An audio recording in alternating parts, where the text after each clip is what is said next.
வைகுண்டபுரம் ஸ்ரீராமா திருப்பாதம் தாய்மடியே சேவடி பணிந்திட வரமது தருவாயே.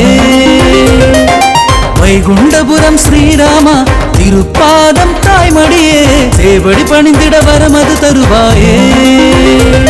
கனவில் வந்த ராமா அம்மன் அருளால் கோவில் கட்டி பத்ரகாளி தேவி அருகில் அருளோடு மண்ணால் செய்த இந்த கோவில் பல அற்புதங்களோ நிகழ்ந்து வரங்கள் தந்து வளங்கள் சேர்த்த ராமா.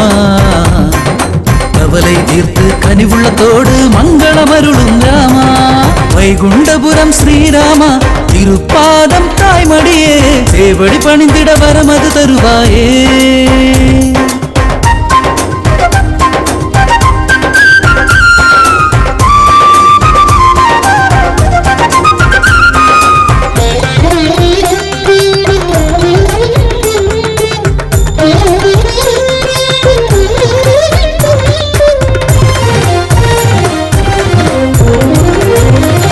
சீதாராம தரிசனம் அனுமானும் துணையாக, சீதாராம தரிசனம் அனுமானும் துணையாக, என்றுமே அருள் தரும் மூவர் தரிசனம் ஒன்றே போதும் வைகுண்டபுரம் வாழும் எங்கள் ராமா. என்றுமே அருள் தரும் மூவர் தரிசனம் ஒன்றே போதும் வைகுண்டபுரம் வாழும் எங்கள் ராமா. வினைகள் தீர்க்கும் கணபதியும் இளையவர் முருகனும் சேர்ந்து மக்களை காக்கும் மன்னா எங்கள் ராமா. குறைகளை எல்லாம் நீ அறிந்து என்றும் அருள்வாய் ராமா. வைகுண்டபுரம் ஸ்ரீராமா திருப்பாதம் தாய்மடியே சேவடி பணிந்திட வரமது தருவாயே.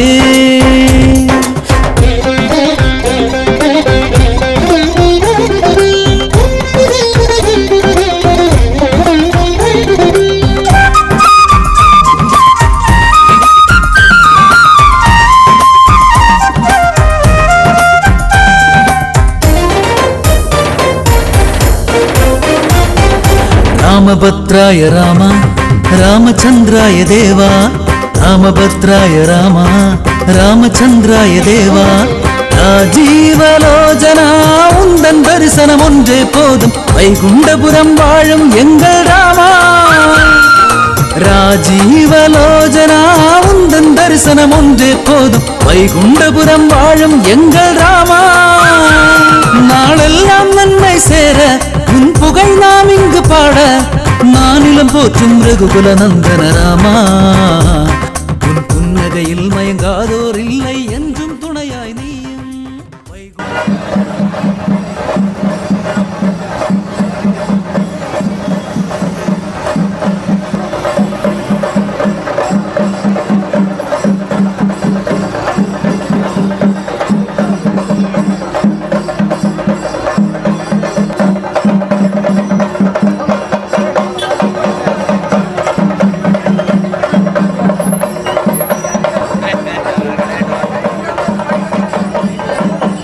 பிரதமர் மோடிஜி அவர்களின் ஆட்சி பெற்ற வேட்பாளர் அன்பு அண்ணன் ரமேஷ் அவர்களை ஆதரித்து தாமரை சின்னத்திலே வாக்குகளை சேகரிக்க நாடு போற்றும் நாட்டாமை உங்கள் வீட்டு பிள்ளை கரைத்தாய் பெற்றெடுத்த சபை புதல்வர் அண்ணன் சரத்குமார் அவர்கள் உங்கள் மத்தியில் நமது வேட்பாளர் வெற்றி வேட்பாளர் ஆர்வி லண்டன் ரமேஷ் அவர்களை ஆதரித்து தாமரை சின்னத்தில் வாக்குகளை சேகரித்து வந்து கொண்டிருக்கிறார். மரபாதில் தாமரை சின்னம் நமது வேட்பாளர் வெற்றி வேட்பாளர் அன்பு வீட்டு பிள்ளை புரட்சி திலகம் அண்ணன் சுப்ரீம் சார் சரத்குமார் அவர்கள் உங்கள் மத்தியில் வாக்குகளை சேகரித்து வருகிறார். மரபாதில் தாமரை சின்னம் முன்னாடி வாக்குகளை தாருங்கள் என்று கேட்டு புரட்சி திலகம் சமத்துவ செம்மல் நாடு போற்றும் நாட்டாமை அண்ணன் சரத்குமார் அவர்கள் உங்கள் மத்தியில் தாமரை சின்னத்தில் வாக்குகளை தாருங்கள் என்று கேட்டு இதில் விரங்குப்பி வந்து கொண்டிருக்கிறார்.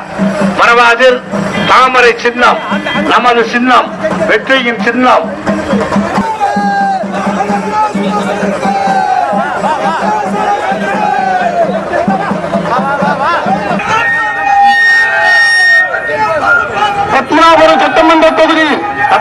அந்த மைக்ல வால்யூமை கம்மி பண்ணிக்கங்க. பத்மநாபபுரம் சட்டமன்ற தொகுதியில் பாஜக வேட்பாளராக போட்டியிடுகின்ற எனக்கு தாமரை சின்னத்தில் வாக்குகளை கேட்டு மதிப்புக்கும் மரியாதைக்கு உரிய எங்களுடைய தேசிய செயற்குழு உறுப்பினர் பாசமிகு அண்ணன் சரத்குமார் அவர்கள் வருகை வந்திருக்கின்றார்கள். உண்மையிலே தாமரை வெல்வது உறுதி, அதற்கு மகுடம் சொட்டு விதமாக எங்களுடைய அண்ணன் சரத்குமார் அவர்கள் வருகை வந்திருக்கின்றார்கள். அவர்கள் இப்பொழுது நம்முடைய உரையாற்றுவார்கள். அண்ணன் சுரேசன் ஒட்டி உரையாற்றுவார்கள். அன்பார்ந்த வாக்காளர் பெரியவர்களே, நீங்கள் எல்லாம் எதிர்பார்த்து கொண்டிருந்த பாரதிய ஜனதா கட்சியின் தேசிய செயற்குழு உறுப்பினர் சுப்ரீம் ஸ்டார் சரத்குமார் அவர்கள் உங்களிடம் தாமரை சின்னத்தில் நம்முடைய வெற்றி வேட்பாளர் எம்ஏஎஸ் அவர்களுக்கு தாமரை சின்னத்தில் வாக்குகளை தாருங்கள் தாருங்கள் என கேட்டு இதோ வந்திருக்கின்றார்கள். உங்களிடம் வாக்கு கேட்டு வந்திருக்கிறார்கள். எதற்காக? தமிழகம் காக்கப்பட வேண்டும், தமிழக மக்கள் காக்கப்பட வேண்டும், தமிழகத்தில் உள்ள பெண்கள் காக்கப்பட வேண்டும், தமிழகத்தில் உள்ள மாணவர்கள் காக்கப்பட வேண்டும் என்பதற்காக இதோ வந்திருக்கின்றார்கள். புரட்சி தமிழர் எடப்பாடி அவர்கள் தமிழகத்தை ஆட்சி அமைப்பது உறுதி. அதுபோன்றுதான் நம்முடைய வெற்றி வேட்பாளர் பத்மநாபபுரத்திலே ரமேஷ் அவர்கள் வெற்றி பெற்று புரியார் கோட்டையிலே நீங்கள் அனுப்பி வைக்க வேண்டும் வேண்டும் என்று கேட்டு இதோ உங்கள் முன் நம்முடைய சுப்ரீம் ஸ்டார் அவர்கள் சுப்ரீம் ஸ்டார் சரத்குமார் அவர்கள் வாக்கு கேட்க இருக்கின்றார்கள். நீங்கள் அனைவரும் தவறாமல் தாமரை சின்னத்தில் வாக்குகளை தாருங்கள் தாருங்கள் என உங்களிடம் கேட்டுக்கொள்கின்றேன். நன்றி, வணக்கம்.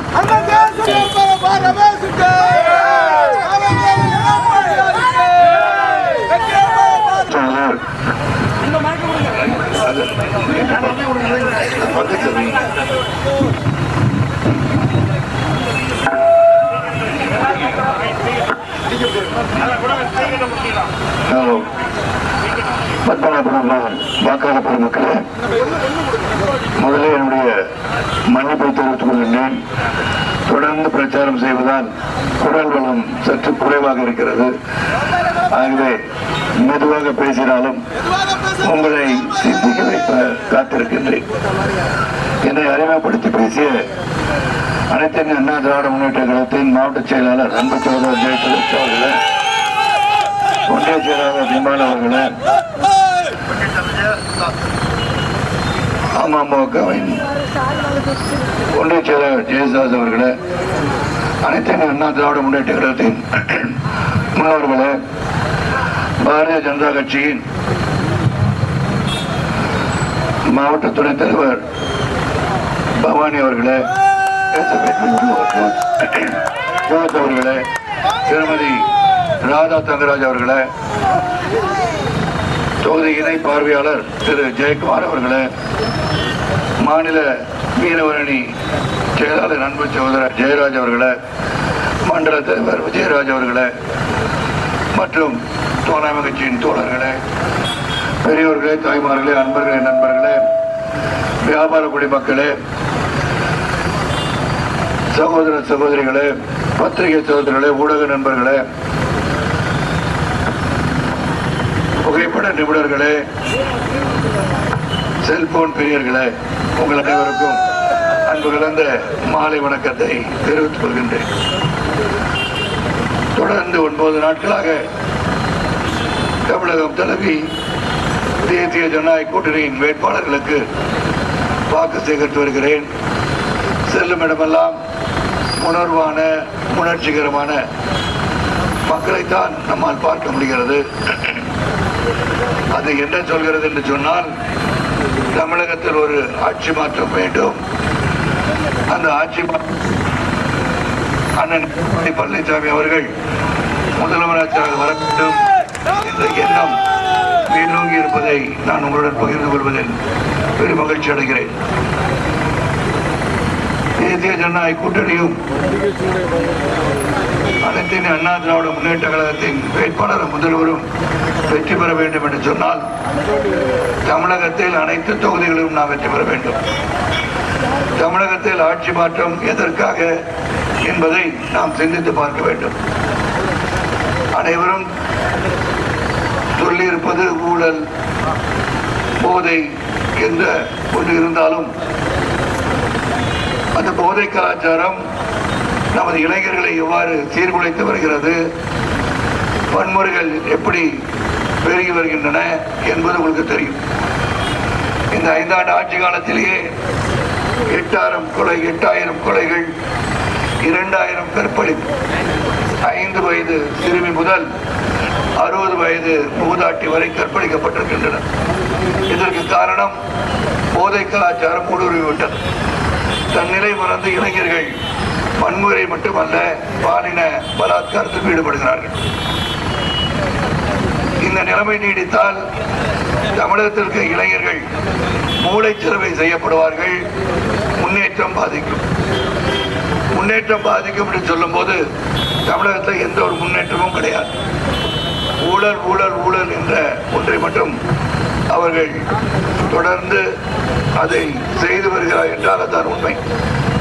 தமிழகத்தில் அண்ணன் எடப்பாடி அவர்கள் விட்டு சென்ற கடனோ 5 லட்சம் கோடி, தற்போது அது 10 லட்சம் கோடியாக உருவெடுத்து விட்டது. அந்த உருவெடுத்த பிறகு அந்த 10 லட்சம் கோடி கடன் எவ்வாறு உருவானது என்பதை அவர் இதுவரை தெல்ல தெளிவாக சொல்லவில்லை. ஒரு தொழில் செய்தாலோ அந்த தொழிலை அபிவிருத்தி செய்ய வேண்டும் என்று சொன்னால் அந்த கடன் வாங்குவது எதற்காக, அந்த கடனை வாங்கி நாம் முதலீடு செய்த பிறகு லாபம் சம்பாதித்தோமா, அந்த லாபத்தில் வாங்கிய கடனை திருப்பி கொடுத்தோமா என்ற அளவிலே தான் அந்த கடன் வாங்கியிருக்க வேண்டும். ஆனால் இங்கு அந்த 5 லட்சம் கோடி கடன் எதற்காக வாங்கப்பட்டது என்ற வெள்ளை அறிக்கையை அவர்கள் தரவில்லை. யார் என்ன கேட்டாலும் எங்களிடம் நிதி இல்லை, சம்பள உயர்வு கேட்டால் நிதி இல்லை, மாணவர்கள் கடனை தள்ளுபடி செய்ய முடியுமா, எங்களிடம் நிதி இல்லை என்று சொல்லி மத்தியிலே நிதி தரவில்லை என்ற ஒற்றை சொல்லை மாத்திரம் சொல்லி மக்களை ஏமாற்றி வருபவர்கள் தான் திராவிட முன்னேற்ற கழகம் என்பதை நீங்கள் மறந்துவிடக் கூடாது. இந்த நிலை மாற வேண்டும். இந்த நிலை மாற வேண்டும் என்று சொன்னால் மத்தியில் இருக்கிற ஆட்சியை மட்டும் அவர்கள் எதிர்க்க வேண்டும் என்ற நிலைப்பாடை தான் எடுத்திருக்கார்கள் ஒழிய எந்த ஒரு புதிய தொழிற்சாலைகளோ வேலை வாய்ப்போ அதிகரிக்கவில்லை. புரிந்துணர்வு ஒப்பந்தம் போட்டிருக்கின்றோம் என்று சொல்கிறார்கள். அந்த புரிந்துணர்வு ஒப்பந்தத்தின் மூலமாக அவர்கள் தமிழகத்தை வளர்ச்சி பாதையில் எடுத்துச் செல்வதற்கு எங்கு முதலீடு செய்திருக்கிறார்கள் என்பது யாருக்கும் தெரியாது. ஆக ஊழல் ஒரு புறம், போதை ஒரு புறம். தற்போது அவர்களுக்கு வெற்றி கிடைத்து விட்டதாக எண்ணும் மகளிர் மசோதாவை என்று இருமாப்போடு இருக்கிறார்கள். ஒன்றை மட்டும் சொல்ல நான் கடமைப்படுகிறேன் உங்கள் புரிதலுக்காக. 1996ஆம் ஆண்டு தேவேகவுடா அவர்கள் பிரதமராக இருக்கும் போது இந்த நிலைமை எதிர்கட்சியினர் மீண்டும் அதை முறியடிக்கின்ற முயற்சியில் ஈடுபட்டு அதை முறியடித்தார்கள். பிறகு வாஜ்பாய் அவர்கள் ஆட்சி புரியும் போது 1998 2003 வரை 4 முறை இந்த மசோதாவை வெற்றி பெற செய்ய வேண்டும் முயற்சித்தார்கள். அதன் பிறகு காங்கிரஸ் ஆட்சி 2004 2014 வரை காங்கிரஸ் ஆட்சியில ராஜ்யசபா அதாவது மேலவையில இந்த மசோதா நிறைவேற்றப்பட்டு மேலவையில் என்ன பண்ணாங்க, அன்னை சோனியா காந்தி அவர்களை கைத்தட்டி ஆரவாரம் செய்து படம் எடுத்து தொலைக்காட்சியிலும் வெற்றி பெற்று விட்டோம் என்று சொன்னார்கள். அதன் பிறகு அது வரும்போது லோக்சபாவுக்கு வரும்போது அது சட்டமாகவில்லை. காரணம் அவர்கள் பதவி முக்கியமாக இருந்தது. எதிர்கட்சியின் அழுத்தத்திற்கு ஆளாகி அதை கைவிட்டு விட்டார்கள். அப்ப நீங்களே அதை கொண்டு வந்தீங்கல்ல, இனி ராகுல் காந்தி மாத்தட்டி கொள்கிறாரே எதற்காக இந்த மசோதா என்று சிந்தித்து பார்க்கணும். பாரத தேசத்திலே 50% மகளிர் இருக்கார்கள். இங்க பாத்தீங்கன்னா தொகுதியில பாத்தீங்கன்னா ஆண்களை விட அதிகமாக வாக்களிப்பவர்கள் பெண்களாக இருப்பார்கள். பல தொகுதிகளிலும் ஆண்களை விட பெண்கள் அதிகமாக இருக்கிறார்கள். அவர்கள் சம உரிமை வழங்க வேண்டும் என்ற அடிப்படையில் 33% அவர்களுக்கு உரிமை வழங்க வேண்டும். அப்போதுதான் அரசியல் ஈடுபாட்டிலே தலைமை பொறுப்பை ஏற்கும் ஒரு பதவி, தலைமை பொறுப்பை ஏற்க வேண்டும் நிலைமை மகளிருக்கும் வர வேண்டும் எண்ணத்தில் தான் இந்த மசோதா தாக்கல் செய்யப்பட்டது. நாங்கள் பெற்ற மிகப்பெரிய வெற்றி என்று சொல்கிறார்கள். இது வெற்றி அல்ல, நமக்கு கிடைத்த தோல்வி. நமக்கு என்று சொல்லும் போது நம் மகளிருக்கு கிடைத்த தோல்வி என்பதை நீங்கள் மனதை வைத்துக் கொண்டு, இங்க இருக்கின்ற அனைத்து மகளிரும் உங்கள் உரிமை என்றும் காக்கப்பட வேண்டும், நீங்கள் நிச்சயமாக வளர்ச்சி பெற வேண்டும் என்ற எண்ணத்திலே தான் இந்த பயணம் தொடர்கிறது. நிச்சயமாக பாரதிய ஜனதா கட்சியின் ஆட்சி உங்களுக்கு இதை பெற்றுத்தரும் என்று சொல்லி, தமிழகத்தில் ஆட்சி மாற்றம் தேவை, அது காலத்தின் கட்டாயம் என்று சொல்லி, நாம் இங்கு நமது வேட்பாளர் அன்பு சகோதரர் ரமேஷ் அவர்களுக்கு தாமரை சின்னத்தில் வாக்களித்து அமோக வெற்றி பெற செய்யுமாறு தாழ்மையுடன் கேட்டுக்கொண்டு சிரம் தாழ்த்த வேண்டி உங்கள் பாதம் தொட்டு வணங்கி விடைபெறுகின்றேன். சிறப்பான வரவேற்பு நல்கிமைக்கு நன்றி கூறி மறந்து விடாதீர்கள். நல்லாட்சி வர வேண்டும். நமது நாளைய சமுதாயம், நாளை சமூகம், நாளை இளைஞர்கள் கல்விக்கேற்ற வேலை, வேலைக்கேற்ற ஊதியம் என்ற அடிப்படையிலே, பொருளாதார அடிப்படையிலும் வாழ்வாதார அடிப்படையிலும் உயர வேண்டும் என்ற உயரிய எண்ணத்திலே தான் எடப்பாடி பழனிசாமி அவர்கள் இரட்டை குழல் துப்பாக்கி போல டபுள் இன்ஜின் போல் செயல்பட்டு மத்திய மாநில உறவை சிறப்பாக பயன்படுத்தி தமிழர்களை வளர்ச்சி பாதையில் எடுத்துச் செல்ல வேண்டும் என்று கேட்டுக்கொண்டு விடைபெறுகின்றேன். நன்றி, வணக்கம். நம்ம RSA ஃபிளாஷ் மீடியா யூடியூப் சேனலை சப்ஸ்கிரைப் பண்ணுங்க, லைக் பண்ணுங்க, ஷேர் பண்ணுங்க, கமெண்ட் பண்ணுங்க. அப்படியே பக்கத்துல இருக்க பெல் ஐகானையும் கிளிக் பண்ணுங்க. Bye by.